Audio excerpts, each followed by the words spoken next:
cathedral that I just spoke of. So, as I mentioned, it is over 750 years old.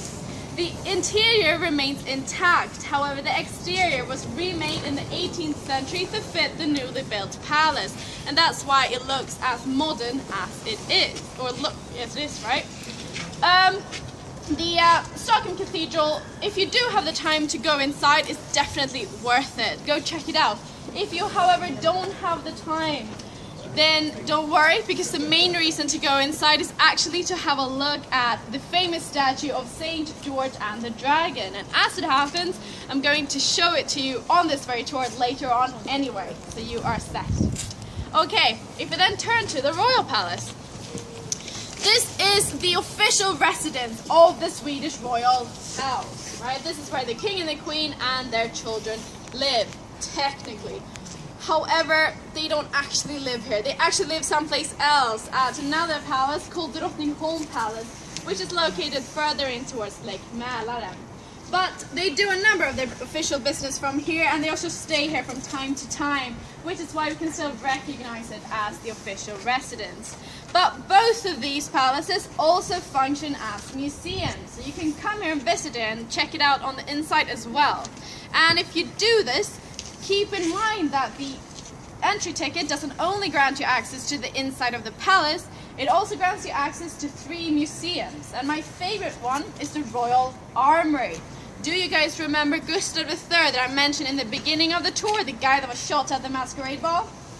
Gustav III, the costume that he wore on that masquerade ball can be found inside of the Royal Armory with the bullet hole and the dried blood still attached to it, which is pretty cool if you're into that. There's also a stuffed horse there. One of these kings really had a thing for his horse, so when it died in battle, he had it dragged from the battlefield and stuffed very poorly. So, you know, if you like that, that's great. That's the place for you. Right, so the Royal Palace, this is actually one of the largest palaces in the entire world, with over 600 rooms. And as any good palace should, this one too has a ghost story attached to it. And the name of this ghost is the White Lady. And she's been around since the 1400s, and she's said to appear every time somebody is about to die. And the last time she was seen was in 1920. And this time, she had come for this woman, Princess Margaret. So when Princess Margaret died, it was a very sad thing for a lot of people. Many people were very upset. First of all, she was very young. She was in her 30s, and she was the mother of 5 with a 6th one on the way. She was also very popular amongst the people and a very important connection between royal houses in Europe. As she died, okay, this is going to talk for a bit. When she died, however, she caught an infection, and since penicillin had yet to be invented, there was nothing that the doctors could do. And so as she's laying on her deathbed, suddenly the flag that's flying on top of the royal palace is lowered to flying half-mast. And that's very strange. It shouldn't be that way. So they send up a god to check what happened, and he does not return. So they send up a second god to check what happened to the first. And he finds this other god shivering, pale as white, repeating the words, "I've seen the White Lady, I've seen the White Lady." And only a few minutes after that, Princess Margaret dies. And 2 things happen when she dies.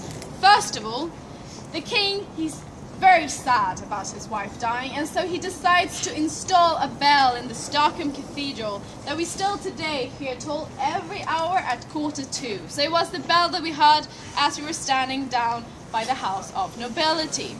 That is Princess Margaret's bell. And I mean, I'm sure that he was very sad, but he can't have been too sad, because he remarried like half a year later. And I always think to myself, what must the new wife have thought about hearing Princess Margaret's bell toll every hour? But another thing happens. As she is put into her coffin, they put on the veil that she had been married in.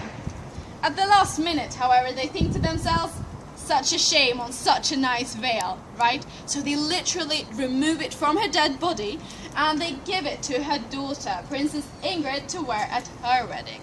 She in her turn gives it to her daughter, Queen Margaret, who is the current Queen of Denmark, who's also named after this person.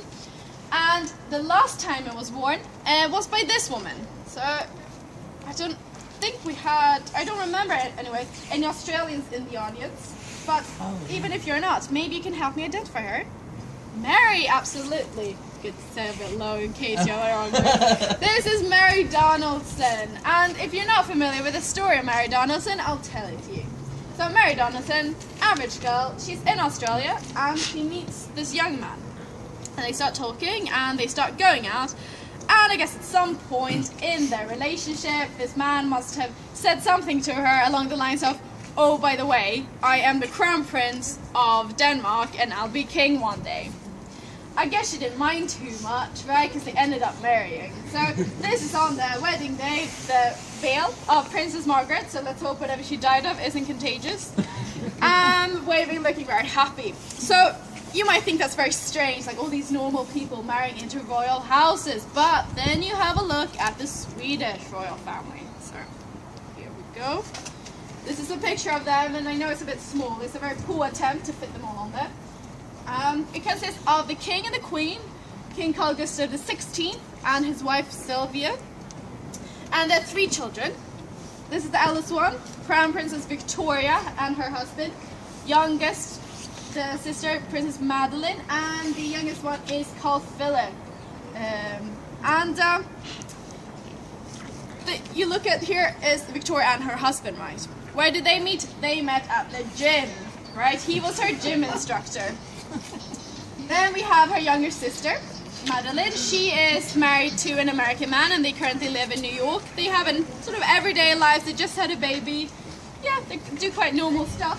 And then we have the youngest one, Carl Philip. And he is the only one who's yet to be married. So if there are any single ladies in the audience, maybe you can pull a Mary Donaldson and come home with your very own prince on holiday. If you want to give it a shot, he lives just around the corner in the really, really nice mansion out back. So you can come back here and just kind of hope to run into him, right? But Crown Princess Victoria, she's actually unique in this world. So she's our future heir, and she's the only woman who is next in line for the throne who has brothers. Sweden was actually the first country in the world to change the law to make the gender unimportant in deciding the next heir to the throne.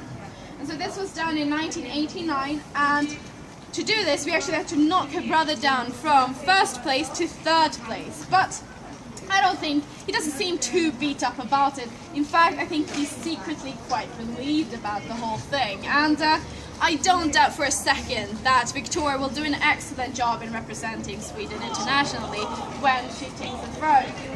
So on the next stop, I'll leave it a secret what I'm going to talk about on the next stop, but before we move on, I would just,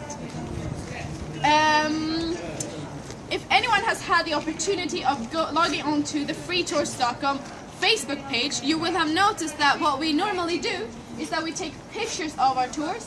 I upload it to Facebook, and then you can log on there and to just download it for yourself. So this is an opportunity for you guys to, when you go home from your trips and you look through your camera of all the buildings and stuff, but you are never in them, right? So this is for you to have a picture of yourself on your trip, right? So it's pretty good. So if you'll kind of gather in front of the Royal Palace, like the proper tourists that we are, and then I'll take a picture of it and then I'll upload it after the tour.